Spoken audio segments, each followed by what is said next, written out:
Celebrities అంటే ఎలా అయిపోయిందంటే సార్, ఇది నేను షేర్ చేసుకోవాలి సార్.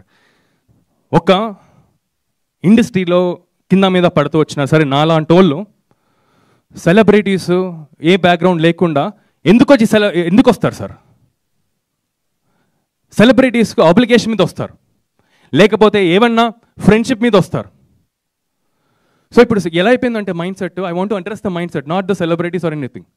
అంటే మైండ్ సెట్ ఎలా అయిపోయిందంటే ఒక సెలబ్రిటీ ఉంటేనే ఈవెంట్ అవుతుంది, ఒక సెలబ్రిటీ ఉంటేనే జనాల్లోకి వెళ్తుంది.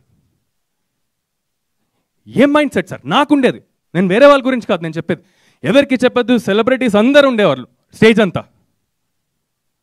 కానీ నా రియలైజేషన్ ఏంటంటే సెలబ్రిటీస్ ఓన్లీ సపోర్ట్ చేస్తారు, సినిమా నేను జనాల వరకు తీసుకెళ్ళరు. సో నా ఫెలో ఫిల్మ్ మేకర్స్కి, to my brothers and sisters, what I suggest is marketing మీద కూర్చోండి. How to market your film, దాని మీద ఉండండి. నిజంగా సార్ ఒక సెలబ్రిటీని తేవాలంటే ఎంత ఒక సినిమా చేసేయచ్చు.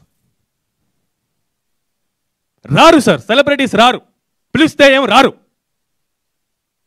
వాళ్ళకి ఇష్టమైతేనే వస్తారు సినిమాకి. సెలబ్రిటీస్ ఎందుకు తెలియదు, సెలబ్రిటీస్ ఎందుకు తెలియదు అని అడుగుతూనే ఉన్నారు. ట్రై చేస్తున్నాం సార్, ఎందుకు నేను లేట్ అయింది, పొద్దున్నుంచి నేను మెసేజ్లు చేస్తూనే ఉన్నాను. ఈ ఈవెంట్ అయిన తర్వాత మళ్ళీ చేస్తాను, అందరితో నేను పనిచేసిన వాళ్ళు అందరితో ప్రతి ఒక్కరితో చేస్తాను.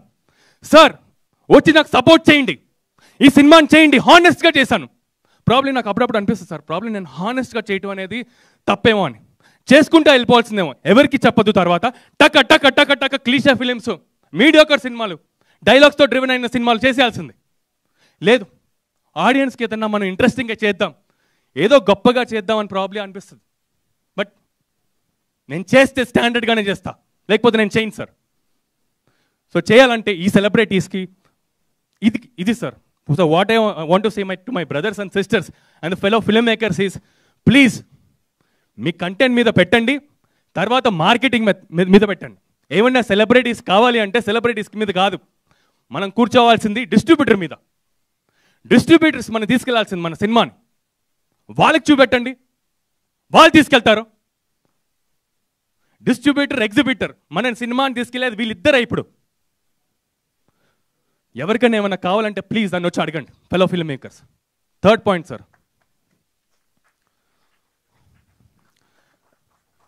జితేందర్ రెడ్డి సినిమా ఎందుకు పోస్ట్ పోన్ అవుతూ వచ్చింది అండ్ అసలు రిలీజ్ అవుద్దా లేదా అనేది.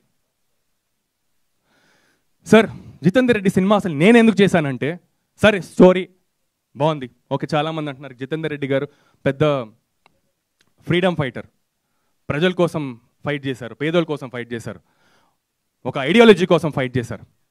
He's a great person. నేను చేసింది సార్ ఫ్రాంక్లీ నేను చెప్తాను, టూ రీజన్స్. నేను చేసింది ఒకటి, చనిపోయిన ఆయన వాళ్ళ అన్నయ్య గురించి ఒక తమ్ముడు చేయాలనుకున్న ఒక స్టోరీ, ఇది నాకు హుక్ పాయింట్. సెకండ్ పాయింట్, ఇది నేను కేవలం ఒక కమర్షియల్ యాక్షన్ డ్రామా థ్రిల్లర్ లాగానే చూశాను. ఈ రెండు పాయింట్స్ నేను చేయడానికి కారణం, వీళ్ళు first time producer sir, first time producers. Cinema చేస్తాం, సినిమా చేసిన తర్వాత మేలో డిసెంబర్లో రిలీజ్ అనుకున్నాం, అవ్వలేదు. కిరణ్, మొన్న నీ వీడియో చూసా నేను, అది ఇవాళ మాట్లాడాలని వచ్చా మెయిన్గా. నాట్ జోకింగ్, నిన్న ఇంకొక అతని వీడియో చూసా, సెలబ్రిటీ గురించి రావట్లేదు, మీడియా వాళ్ళు అడుగుతున్నారు, మా బాధ అని మాట్లాడుతున్నారు. ఇక్కడ మిమ్మల్ని మీరే ప్రూవ్ చేసుకోవాలి, ఎవడో ఏదో అంటున్నాడని మీరు భయపడకూడదు. మీ టాలెంట్ ఉంటే నువ్వు సక్సెస్ అయ్యావు. ఈరోజు మీ డైరెక్టర్స్ దగ్గర టాలెంట్ ఉంటే వాళ్ళు సక్సెస్ అయ్యారు.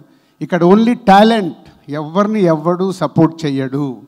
ఎప్పుడో మీరు సక్సెస్ వచ్చినప్పుడు మాలాంటి వాళ్ళు వచ్చిన అభినందిస్తాం, అంతేగాని ఈ సినిమా మీది, ఈ జర్నీ మీది, మీరు కష్టపడి చేసుకున్నారు కాబట్టి ఈరోజు కానే సినిమా ఇంత విజయం సాధించడం జరిగింది.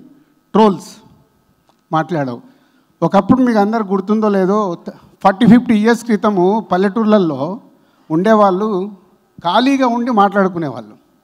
అది ఆ ఇంటి నుంచి ఆ ఇంటికి, ఆ ఇంటి నుంచి ఆ ఇంటికి, అలా ఊరంతా స్ప్రెడ్ అయ్యేది.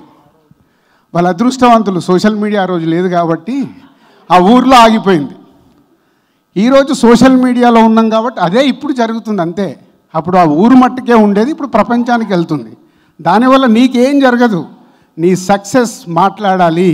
అలా ఎమోషనల్ నెక్స్ట్ అవ్వకు. నువ్వెందుకంటే నీ దగ్గర టాలెంట్ ఉంది. నీ వీడియో చూస్తే నాకు అర్థమైంది. నీ బ్యాక్ డ్రాప్ ఎక్కడో చిన్న కుటుంబంలో పుట్టి నిన్ను నువ్వు నమ్ముకొని ఈ సినిమా ఫీల్డ్లోకి వచ్చి సక్సెస్ అయ్యావు. ఆ రోజు నీకు ఎవరు సపోర్ట్ లేదుగా ఇండస్ట్రీలో, బట్ నువ్వు సక్సెస్ అయ్యావు. ఇప్పుడు నేను ఒక పల్లెటూరుకి వెళ్ళి వచ్చా, నాకెవరు సపోర్ట్ లేదు. ఒక సినిమా అనుకొని వెళ్ళి సక్సెస్ అయ్యి ఈరోజు నిలబడ్డాం. ఇక్కడ మన హార్డ్ వర్కే మనం నిలబడుతుంది, అదే నమ్ముకోవాలి. ఎవరో ఏదో చేస్తారు ఇక్కడ ఇండస్ట్రీలో అంటే ఎవరు ఏమి చేయరు, అది గుర్తుపెట్టుకోండి. మీ సక్సెస్ మీ హార్డ్ వర్కే ముందుకు తీసుకెళ్తుంది.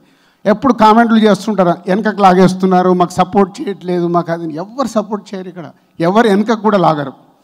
నీ సినిమాకి ఎన్ని థియేటర్లు దొరకాలో అన్ని థియేటర్లు దొరికాయి. నీ సినిమాకు ఎంత రెవెన్యూ రావాలో ఈరోజు అంత రెవెన్యూ వస్తుంది. ఎందుకు? నీ సినిమా వల్ల. ఎవరే చేయరు. సో ఇది నమ్ముకోండి. యంగ్ బ్యాచ్ ఇండస్ట్రీకి రావాలనుకున్న వాళ్ళు కూడా ఈ డయాస్ మీద కిరణ్ది నేను చూశాను కాబట్టి చెప్పాలనుకొని చెప్తున్నాను. ఆయన మొన్న సెలబ్రిటీస్ రాలేదని జితేందర్ రెడ్డి రాకేష్ చెప్పాడు. రారమ్మా, ఎందుకు వస్తారు? ఎవరి బిజీ వాళ్ళది, ఎవరి లైఫ్ వాళ్ళది, వాళ్ళ టైం మనకు సెట్ అవ్వాలి. మీడియా మిత్రులకి ఏంటి, సెలబ్రిటీస్ వస్తేనే వాళ్ళకు అక్కడ క్లిక్స్ ఉంటాయి. వాళ్ళ బాధ వాళ్ళది, మన బాధ మనది. సో వచ్చారా రారా అనేది ముఖ్యం కాదు, నువ్వు ఎలా నీ సినిమాని ప్రేక్షకుల దగ్గరికి తీసుకెళ్ళగలుగుతావు అనేదే ఇంపార్టెంట్. సో ఏ ఎక్స్పెక్టేషన్ పెట్టకుండా మీరు కష్టపడి మీ సినిమా తీసి ఆ కాంటెంట్ ద్వారా ప్రేక్షకుల దగ్గరికి వెళ్ళండి.